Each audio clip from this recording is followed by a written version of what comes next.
Olá, sejam bem-vindos ao nosso canal, pessoal. Esse aqui é o Alquimia da Web. A gente fala sobre programação e desenvolvimento web e vamos aí para mais uma aula do curso de Flutter, né?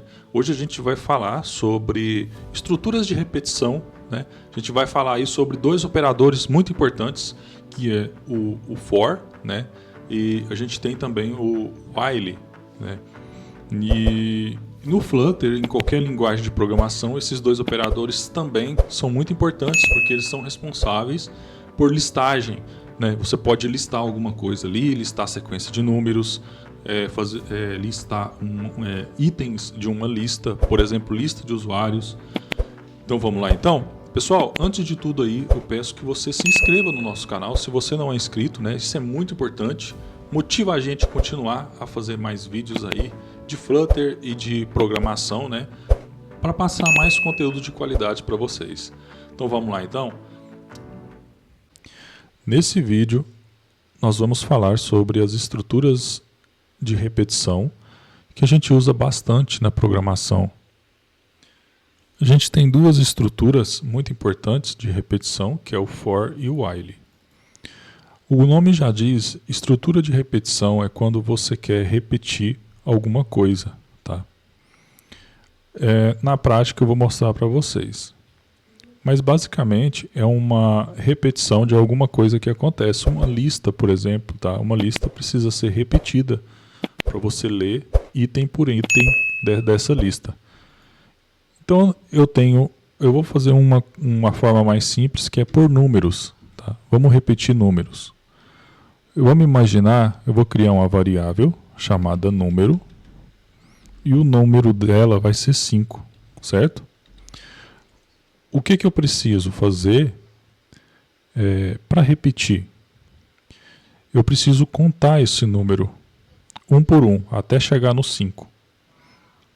E para a gente fazer isso, e em cada vez que eu contar esse número, eu quero que alguma coisa aconteça, certo?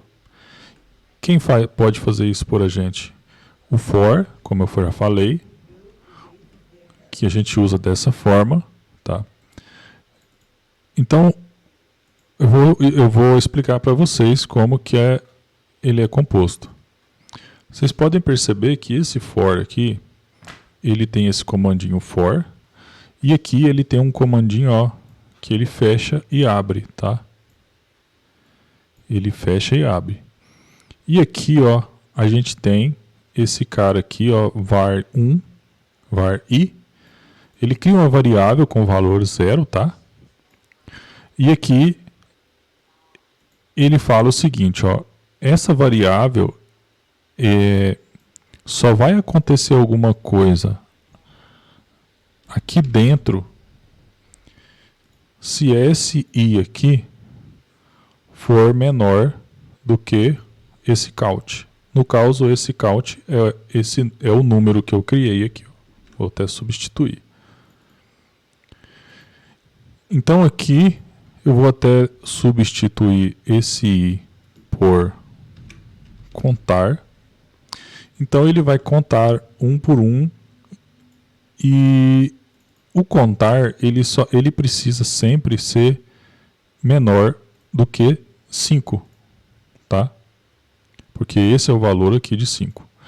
Então, enquanto ele for menor do que 5, ele vai acontecer alguma coisa aqui dentro, tá? E como que eu vou fazer? Ó, como você pode ver, o valor de contar está 0. Então, isso quer dizer que, igual a gente já tinha aprendido aqui em cima, ó.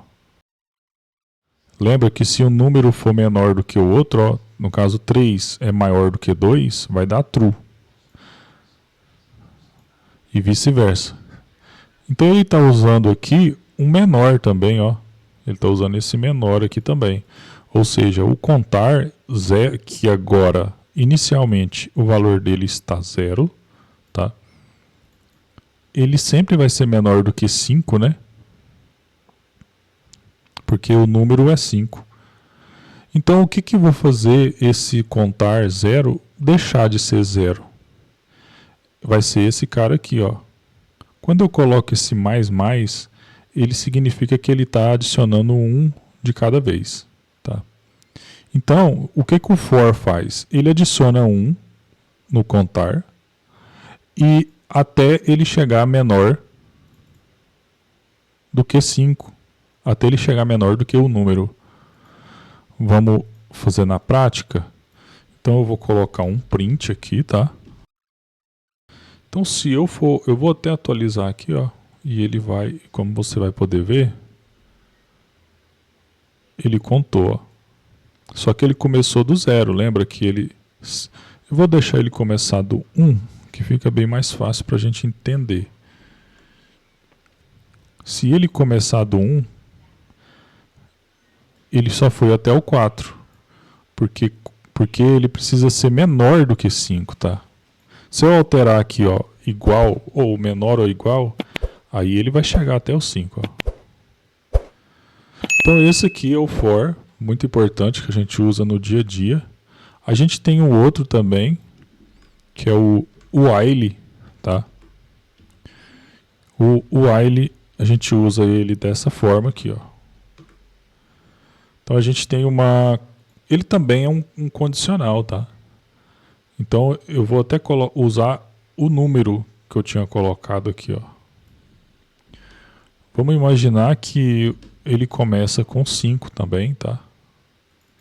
Então, aqui que eu vou colocar a condição dele. Vai ser a condição para ele repetir sempre. Então, enquanto alguma coisa acontecer aqui dentro, vou comentar aqui, ó. Alguma coisa obedecer esta condição, vai acontecer algo aqui. Então,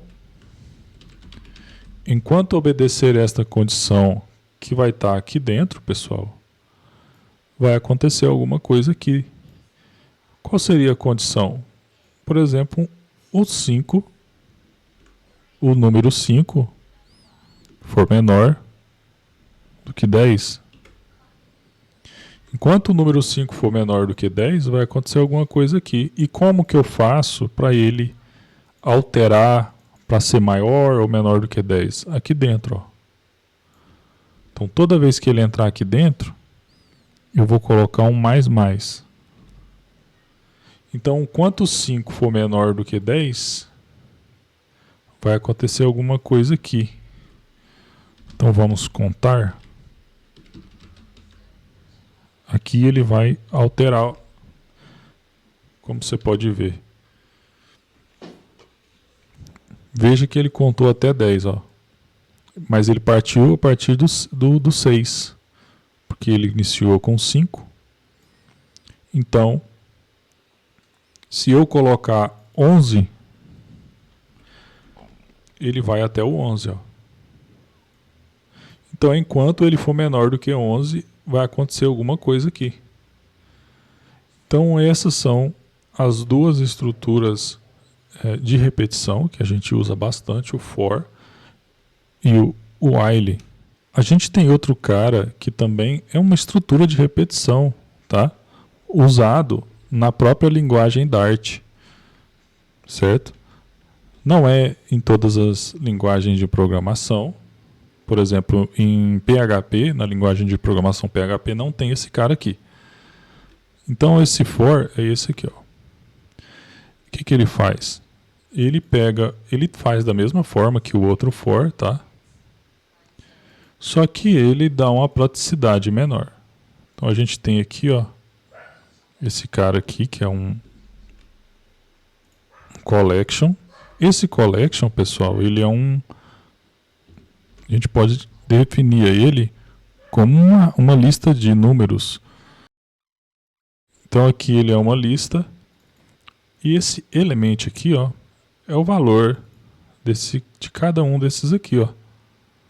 Certo? Então esse elemento é o valor, é o 1, é o 2 e é o 3. Cada vez que ele rodar. Então ele vai mostrar para mim, vou rodar ele aqui, né, para vocês verem. Então aqui eu vou atualizar. Veja que ele imprimiu aqui, ó, 1, 2, 3. Porque ele repetiu o collection, que é a lista, né? Vou mudar o nome aqui, lista, element, item da lista. Ele rodou a lista até imprimir todos os itens dela aqui dentro, né? Porque é aqui dentro onde acontece tudo. Bom, esse foi o vídeo, né? A gente conseguiu passar para vocês tudo que vocês precisam aí para começar aí a fazer uma lista, né? Com esses dois operadores aí, né? Muito importantes na programação. Pessoal, mais uma vez, se você não é inscrito, se inscreva aqui no nosso canal, tá? Ativa o sininho de notificação para você ficar sabendo aí dos vídeos que vão saindo, principalmente essa série de vídeos aí de Flutter. A gente vai sempre postar vídeos novos aí com mais frequência. Comenta aqui embaixo o que você está achando dos nossos vídeos, se estão bons, se não estão. Dê sugestão aí de conteúdo, eu quero saber o que você está achando, tá? Que tipo de conteúdo que você quer aí, né? Para você aprender em programação. Até mais, pessoal!